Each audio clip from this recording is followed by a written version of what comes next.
अस्सलाम वालेकुम वरहमतुल्लाहि वबरकातुहू। दोस्तों, उम्मीद है कि आप तमाम हज़रात खैर आफियत से होंगे।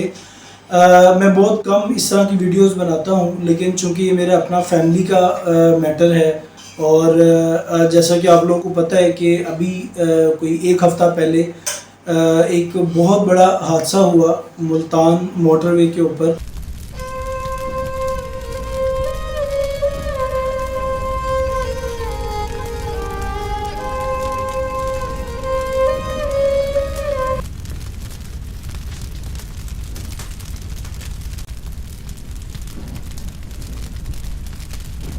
और एक डाइवो की बस जो कि लाहौर से मुल्तान की तरफ से जो है वो होते हुए कराची की तरफ जा रही थी।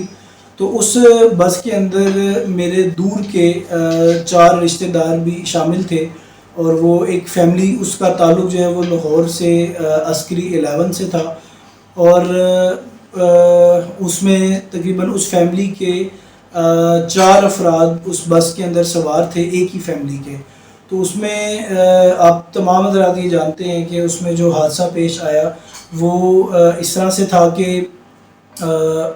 21 अफराद थे और उसमें से जो 17 या 18 थे वो बच गए थे, लेकिन उसके बाद जो 4 लोग थे जो ज़िंदा बच गए थे और 17-18 जो है वो फोत हो गए थे मौके पे। तमाम लोग जल गए थे जिनका DNA भी करना बहुत ज़्यादा मुश्किल हो रहा था,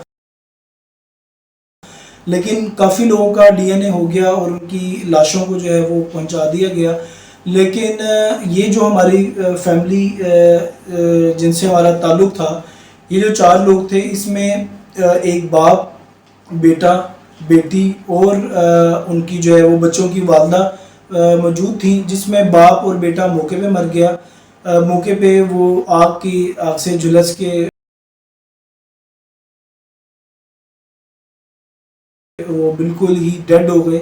और जो दूसरा उसमें उनकी बेटी थी और जो औरत थी जो हमारे रिश्तेदार थी, तो वो उनमें से जो उनकी जो बच्चों की जो वालदा है और जो उनकी बच्ची है वो बच गए थे। और जो बच्ची थी उसका तकरीबन ये बाजू वगैरह और जिस्म के कुछ अज़ा जो है वो जले थे। तो उनको जो है वो खारियाँ, जहाँ पर ये बहुत बड़ा सेंटर है, वहाँ पर उनको वो ज़ेर इलाज थी। और उस बच्ची की वालदा जो कि हमारी रिश्तेदार थी वो भी वहाँ पर ज़ेर इलाज थी। जो वालदा थी वो तकरीबन 3 से 4 दिन तक ज़िंदा रहीं और उनका 80% जो जिस्म था वो जल चुका था।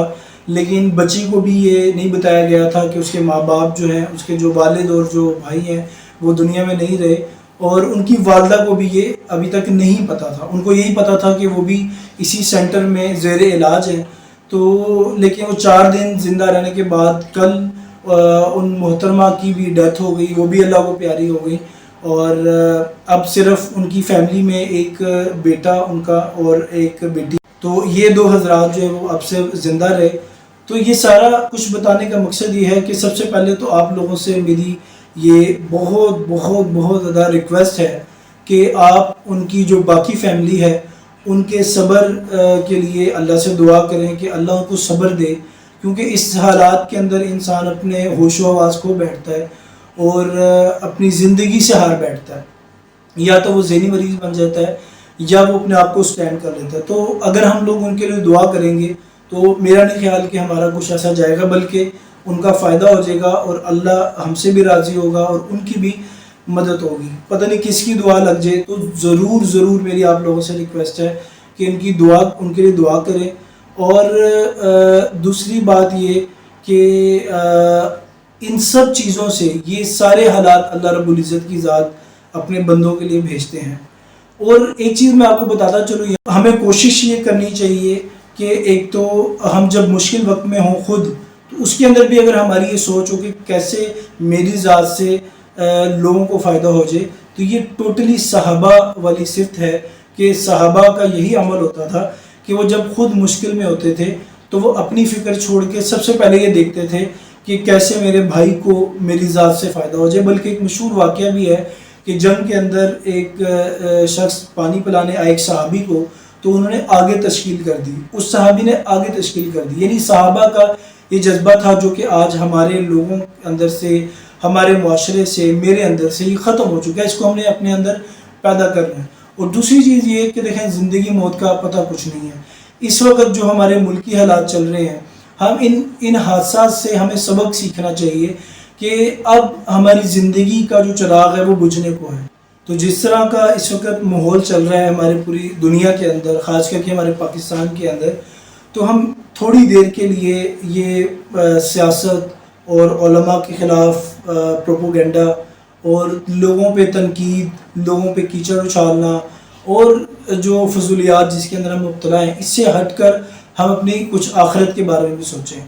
یہ جس فیملی کی آپ کو میں نے کارگزاری بتائی ہے، یہ میری اپنے دور کے رشتہ دار ہیں، یعنی میرے ہم زلف کے آگے رشتہ دار ہیں۔ تو اور آج میری فیملی کے چند لوگ جو ہیں وہ اس جنازے میں بھی شامل ہوئے، میں کسی ریزن کی وجہ سے شامل نہیں ہو سکا۔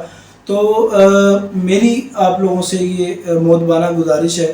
اور ایک اور چیز بتانا چاہوں کہ جو یہ فیملی جنہوں نے شہادت کی موت پائی ہے، اگر آپ ان کے بیک گراؤنڈ پہ جائیں تو مالی اعتبار سے اللہ نے ان کو بہت دیا ہوا تھا، بہت دیا ہوا تھا۔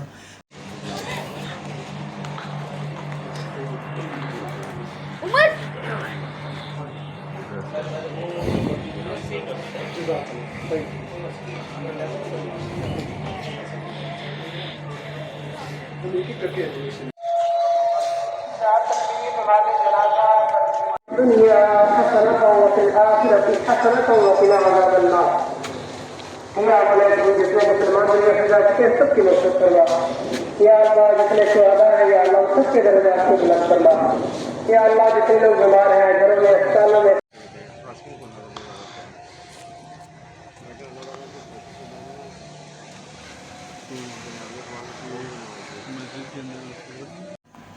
تو یہ ایک بہت بڑا سبق ہے ہمارے لیے کہ وہ پیسہ، وہ مال، وہ دولت جس انسان نے اپنے لیے، اپنی اولاد کے لیے، سکون کے لیے کمایا تھا، تو وہ آج ان کے پاس نہیں رہا۔ اب وہ اکثریت میں یہی ہمیں دیکھا جاتا ہے کہ جب کوئی انسان مر جاتا ہے، اس کی اولاد نہ ہو پیچھے یا اس کے اور لوگ نہ ہوں، تو باقی لوگ اس پہ ٹوٹتے ہیں، اور جس انسان نے ساری زندگی محنت کر کے کمایا تھا تو وہ اس دنیا میں رہتا ہی نہیں ہے، چند سیکنڈوں میں جو ہے وہ اس کی زندگی کا فیصلہ ہو جاتا ہے۔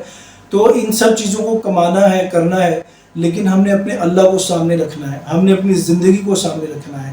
کمانے سے منع نہیں ہے، لیکن کمانے کے ساتھ ساتھ اپنے اللہ کو ساتھ لینے سے، اور حضور صلی اللہ علیہ وسلم کی جو خوبصورت ایک زندگی ہے اس کو اپنانے کے اعتبار سے ہم نے اپنی ذات کو دیکھنا ہے کہ ہم کس ٹریک پہ چل رہے ہیں۔ اگر آپ کو ویڈیو پسند آئی ہو تو ضرور اس کو شیئر کریں اور ان کے لیے ضرور دعا